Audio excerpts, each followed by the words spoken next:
Thank you very much. Well, I think I need to introduce myself. My name is Cruz Reynoso, a former State Supreme Court Justice, not a Chief Justice, not a Bustamante. I'm a Reynoso. I happen to have been the first Chicano Supreme Court Justice in California.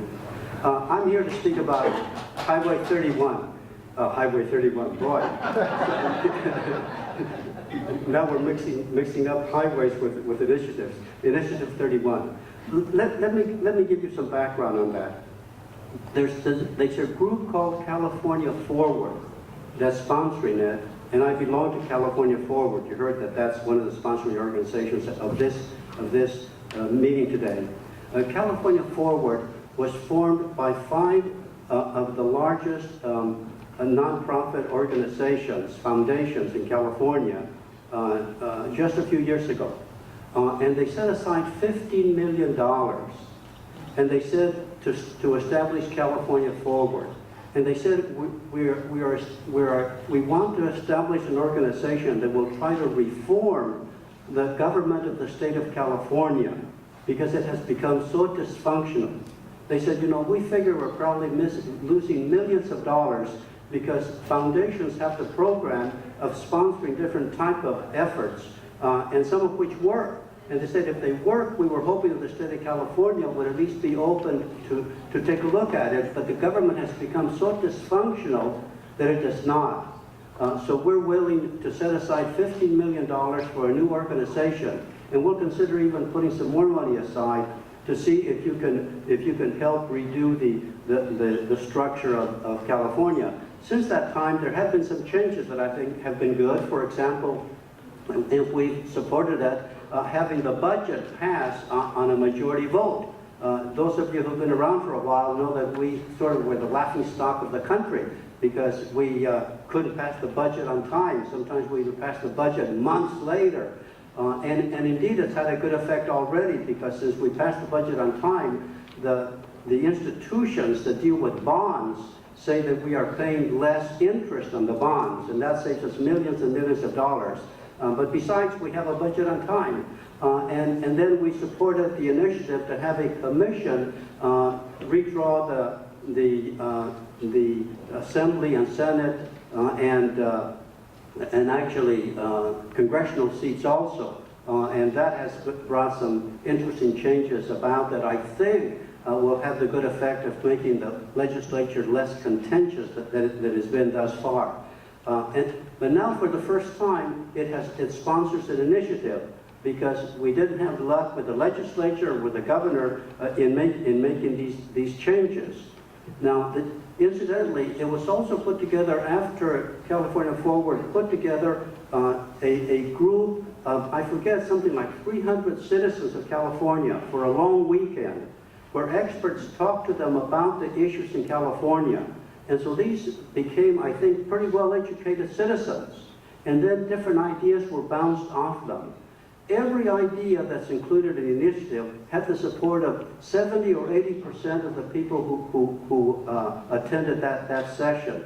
So this is one of the few times that you have an initiative coming from a representative group of Californians saying, yes, that's a good thing. It's got a negative, though. We have a consultant, a political consultant, and he says there's a problem when you have an initiative that's rather complicated. And this one is rather complicated because people say, gee, you know, if I don't understand it, then I'm going to vote against it. He says that's about the only negative in this initiative. All the other things that are included are things that these citizens groups have said, these are good things to have. And let me go down the line and just mention 2 or 3 of them. But first I should tell you that I am in support of this initiative. I don't think it's the perfect one, but I'm in support of the initiative because I think it's absolutely vital for Latinos and poor people to have not only have a budget in time, but have a legislature that works. When the legislature is not working, as it's not working now, who suffers? Latinos, blacks, poor people. Why? Because much of the budget is already set. The legislature can only deal with certain parts of the budget. Included in there are prisons, for example, and education.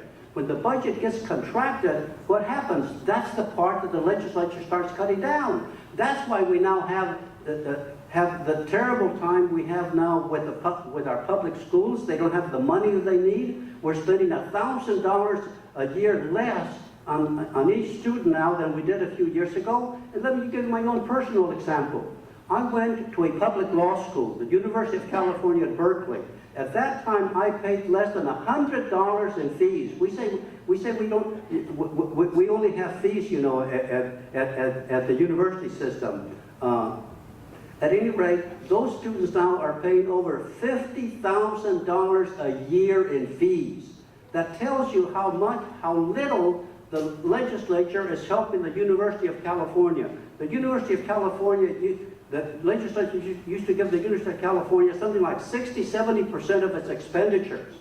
Now it's down to 20%, and they say it's going to go down even more. Who's going to pay for it if we're going to have good education? They've put it all on the fees that the students pay.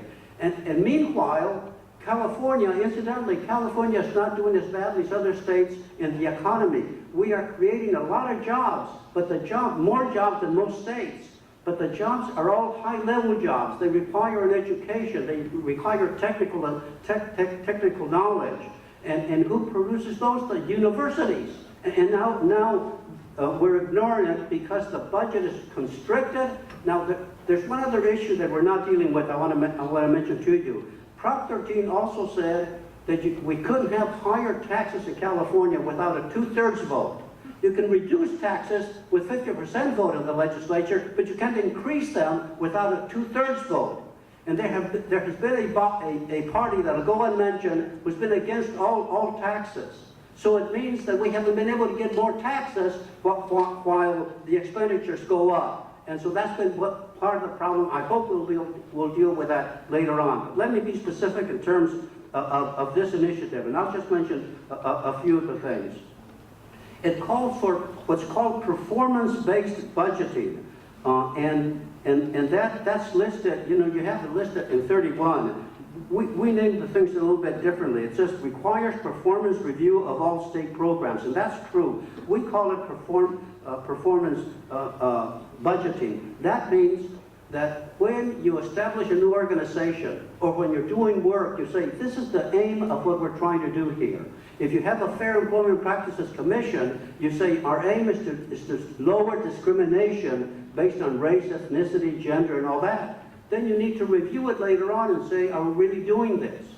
And there's a particularly enthusiastic person out of Salinas, a Chicano member of a school board, who says he's really been able to use that because they have that system in Salinas apparently. Because right now we have a terrible educational gap. With, sad to say, Chicanos and Latinos not doing that well in public school, Asian Americans and Anglo-Americans doing a lot better. And educators refer to that as a gap, right?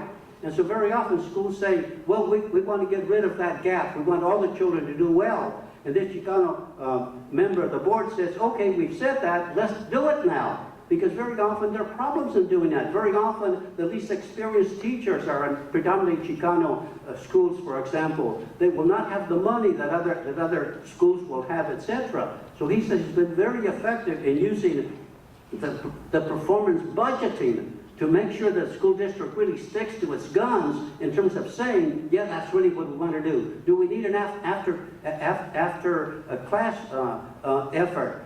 Do we need to not get rid of too many kids, most of whom will end up being poor and minority from the schools because of any type of infraction, etc. That is, they've been able to focus on all those issues. So that's performance-based budgeting. We have what we call a pay-as-you-go, and here it's limited. How is it? Prohibits literature. I'm just referring to this because you have this. It says, prohibits legislation from creating expenditures of more than $25 million unless offsetting revenues or spending cuts are identified. We call that a pay-as-you-go. In other words, we've got into trouble in the budget because very often we have greater expenditures than the money that's there. And that doesn't make sense in terms of how we run the state government. So we say, look, if you're going to have a new program that costs more than $25 million, you've got to identify where it's coming from. You're cutting something else out, or you've got new taxes. There's some way of doing it. Also, if you're cutting something down.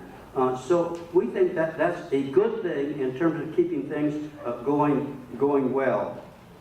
And then we have a program that says allows local government to alter how law governing state funding programs apply to them unless legislature or state agency vetoes programs within 60 days. We call that community-driven problem solving.